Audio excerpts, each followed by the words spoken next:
October 7th, 1571. Before noon, the Ottoman Empire ruled the Mediterranean. Its banners crossed the sea without challenge.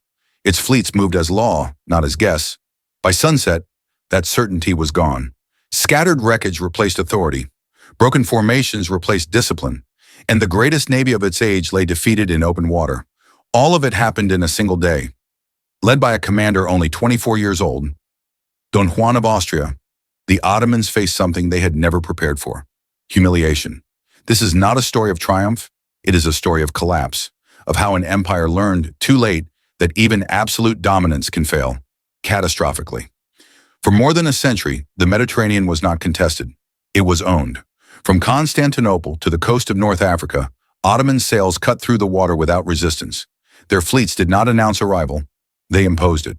Trade flowed at their discretion. Ports survived by their permission. Cities learned to calculate obedience as a form of survival. This was not chaos, it was order. Ottoman order. European merchants paid tolls without protest. Harbors flew flags they did not choose. And coastlines learned a new discipline: silence. Not the silence of peace, but the silence of anticipation. Because everyone understood the unspoken rule of the sea. If the Ottoman fleet appeared on the horizon, the decision had already been made. European navies did not challenge them directly. Not because they lacked ships, but because they lacked belief. No fleet wanted to be remembered as the one that tried and failed. The Ottomans had fought pirates, kingdoms, and coalitions. They had crushed rivals in confined waters and open seas alike. Fast galleys, experienced crews, a doctrine perfected through generations of war. Close the distance, overwhelm the enemy, end the battle before it truly began. This method had worked everywhere, and so the Mediterranean adjusted itself around Ottoman dominance. Maps were redrawn quietly. Alliances were formed reluctantly. Resistance learned to hide behind diplomacy. Because there was one fact no one could deny. No navy had ever defeated the Ottomans in a full-scale naval battle. Not once. Not in living memory. Not in recorded history. The sea itself seemed to confirm it. Waves carried Ottoman ships forward. Wind favored their formations. The Mediterranean behaved less like a frontier and more like a corridor, one that belonged to a single empire. That belief became doctrine. Doctrine became confidence. Confidence became inevitability. And inevitability is the most dangerous illusion of all. Because on the morning of October 7th, 1571, the Ottoman fleet sailed not into chaos, but into something far more unfamiliar. Resistance that had learned. Opponents who did not rush forward. Enemies who did not break formation. They sailed into a battle designed not to test courage, but to destroy certainty. By the time the sun reached its highest point, the Mediterranean was no longer obedient. And by the time it set, the sea no longer belonged to one empire. For generations, the Ottomans did not ask how to win at sea. They already knew. Their naval doctrine was not built on experimentation. It was built on certainty. Fast galleys cut through the water like blades. Elite Marines stood ready before the enemy could even react. Aggression was not a tactic. It was a principle. Ottoman fleets did not seek prolonged engagements. They did not trade distance for patience. They did not wait. They closed. Always. The objective was simple: erase hesitation. Close the distance before fear could settle. Board the enemy before formations could adjust. Turn the deck into a battlefield of bodies, steel, and muscle. This was war reduced to instinct. And it worked. It worked against pirates. It worked against city-states. It worked against kingdoms that still believed naval war was decided by bravery alone. Island after island fell. Ports surrendered before battle was joined. Entire coastlines learned that resistance at sea meant annihilation up close. The Ottomans did not need to adapt, because no one forced them to. Their victories created a dangerous illusion, that their way of war was not just effective, but inevitable. Enemy fleets planned to survive encounters, not to win them. Commanders focused on retreat routes rather than decisive engagements. The Ottoman method thrived on this hesitation, because certainty is strongest when it goes unchallenged. For decades, no fleet dared to meet them on equal terms. No one tested the doctrine, no one disrupted the pattern, until quietly someone did, not by copying it, not by racing it, but by designing a battle where speed would not matter. Europe did not wake up one morning ready to challenge Ottoman dominance. It was dragged there, by loss. Venice was bleeding trade routes. Convoys vanished, markets emptied, profit gave way to panic. Spain feared something worse than lost commerce. It feared invasion, the kind that arrives not with warning, but with sails already in view. And in Rome, the fear was existential, not of territory, but of survival. Individually, Europe's powers were weak, not in ships, but in trust. Rivalries ran deeper than alliances. Old grudges outweighed shared danger. No state wanted to fight for someone else's coastline. But fear has a way of simplifying politics. When the question becomes now or never, hesitation loses its value. And so, reluctantly, Europe formed a fleet, not out of unity, not out of shared identity, but out of necessity. This was not a brotherhood, it was a compromise, a coalition bound together by a single brutal belief. If the Ottomans were not stopped now, they would never be stopped at all. There would be no second chance, no slow recovery, no negotiation from strength. The Mediterranean would not remain a frontier, it would become a border. And borders, once lost, rarely return without blood. So Europe did something it had avoided for generations.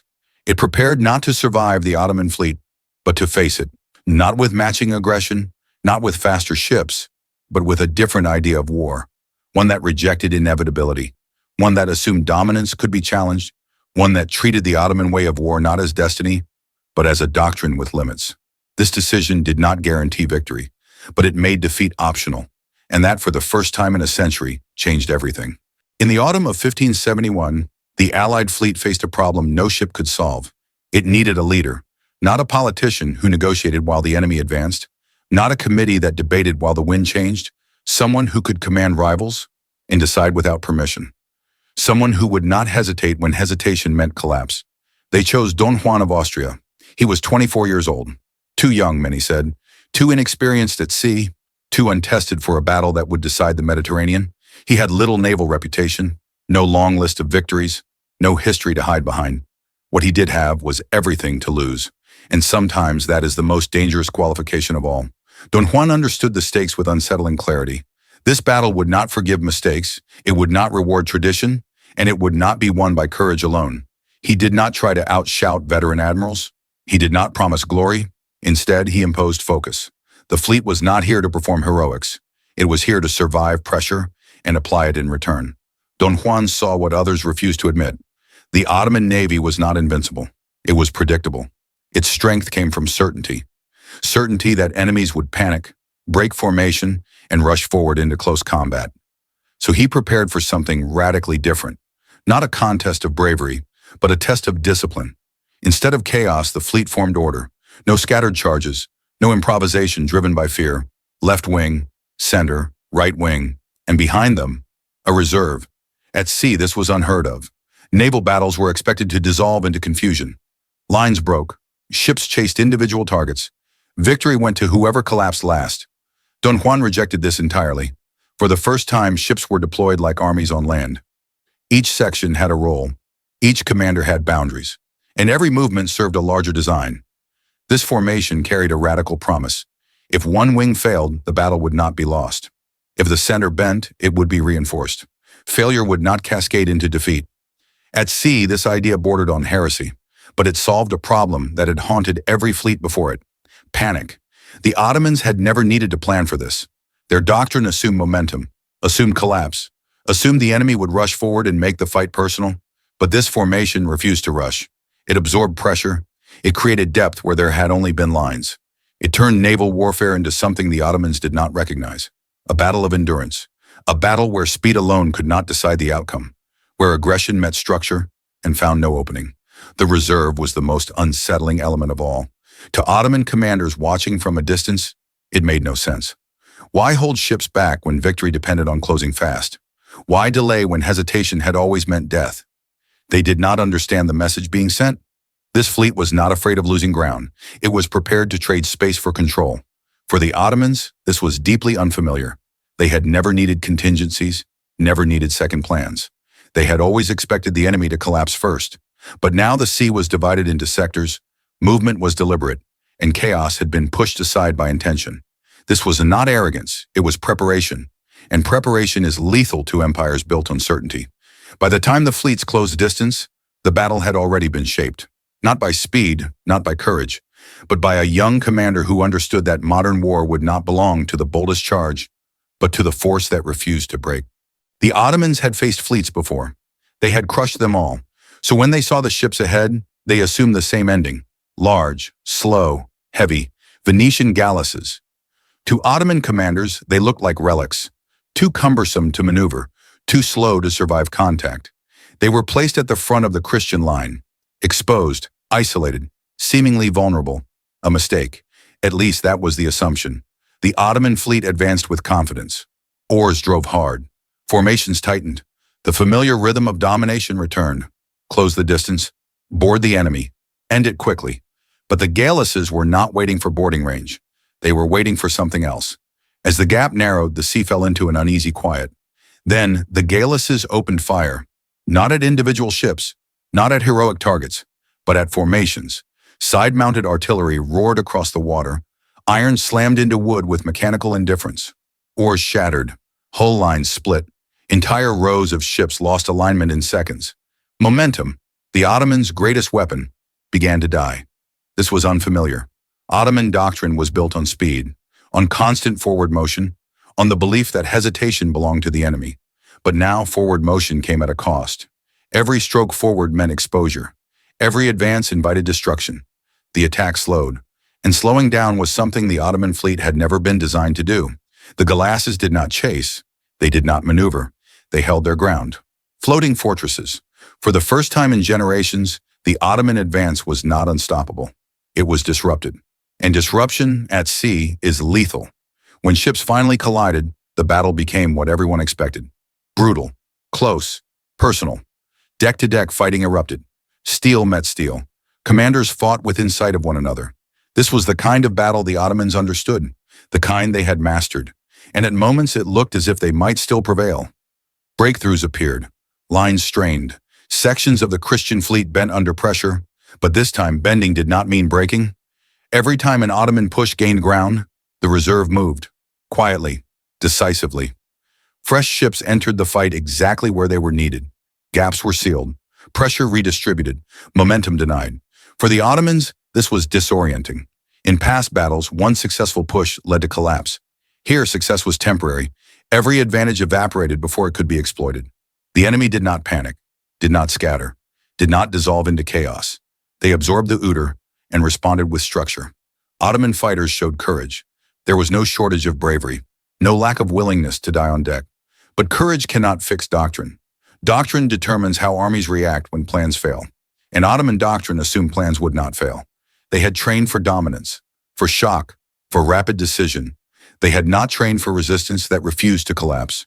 They had not trained for an enemy that treated space as expendable and cohesion as sacred.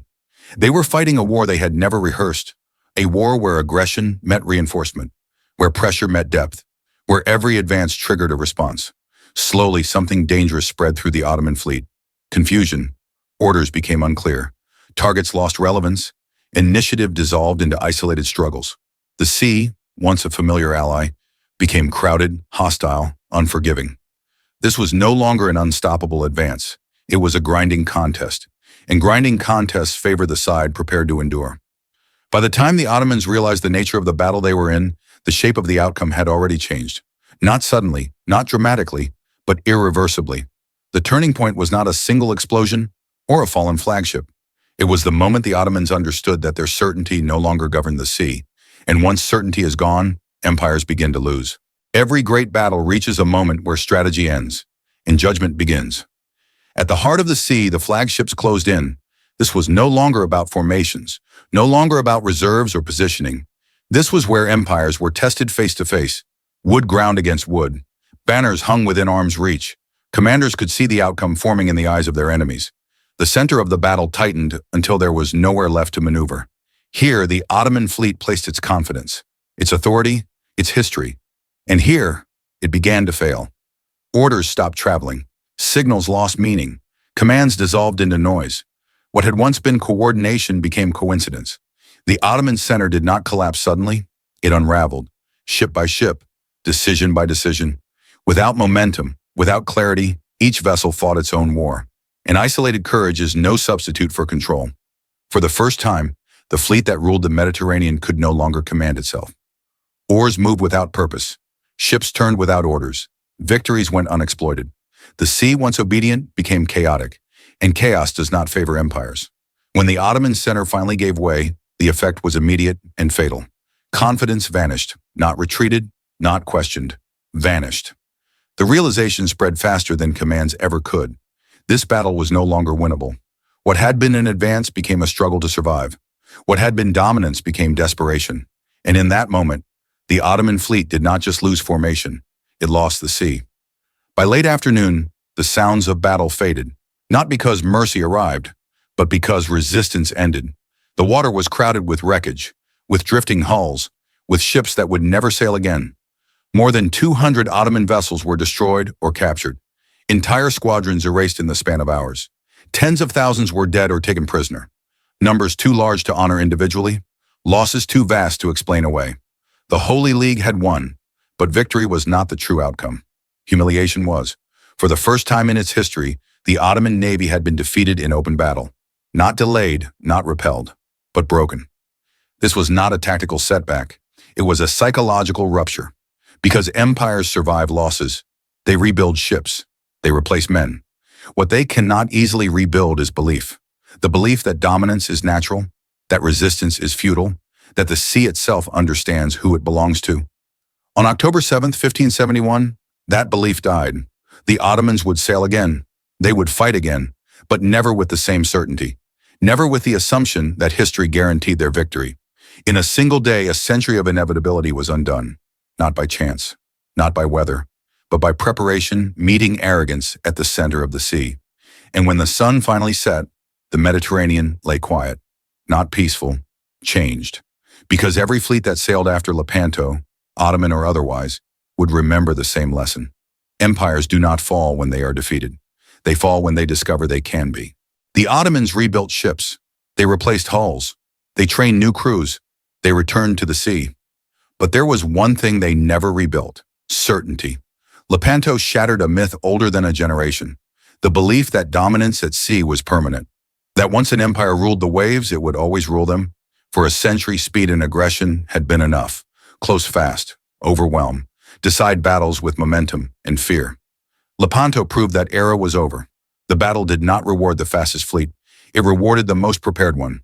It proved that courage alone could be contained, that aggression could be absorbed, that dominance could be dismantled, methodically. From that day forward, naval warfare changed its nature. The sea was no longer won by whoever struck first. It was won by whoever coordinated better. Firepower replaced boarding as the decisive force. Formations replaced instinct. Strategy replaced inevitability. This was the end of ancient naval war, where battles dissolved into chaos and victory belonged to the boldest charge.